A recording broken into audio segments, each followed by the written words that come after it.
those clouds, you can make the argument that especially overnight is when we're going to see a cluster of storms come to Indianapolis with the chance for very gusty winds, damaging wind potential as we work our way through the nighttime hours.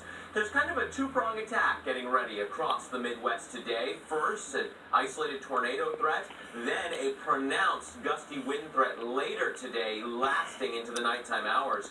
You put both of those together, and there's a fairly large zone of severe weather potential as we go through the rest of our day. Partially thanks to this spin from an area of low pressure, partially thanks to abundant moisture. Gulf of Mexico moisture has been flooding in. Dew points are in the low 70s across northern Missouri, southeast Iowa, into Illinois. And because of that moisture being so high, and because of some clearing that we're seeing, I think there will be copious amounts of instability that grow across this area.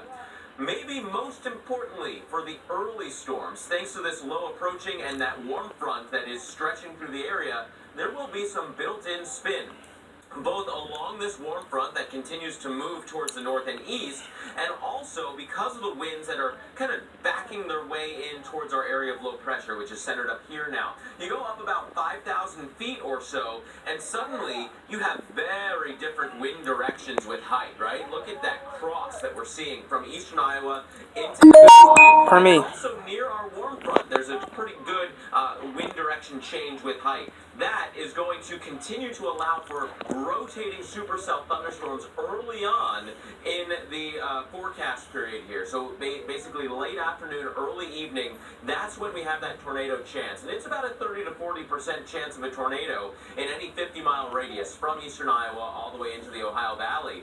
We're starting to see that instability leading to some puffier clouds in that corridor of southeast Iowa, outside Peoria. They're not vertically stacked enough to say that we're at that point where we could have severe thunderstorms, but in that zone, there's the forecast is pretty keen on these individual storms that could be rotating and could give us tornadoes.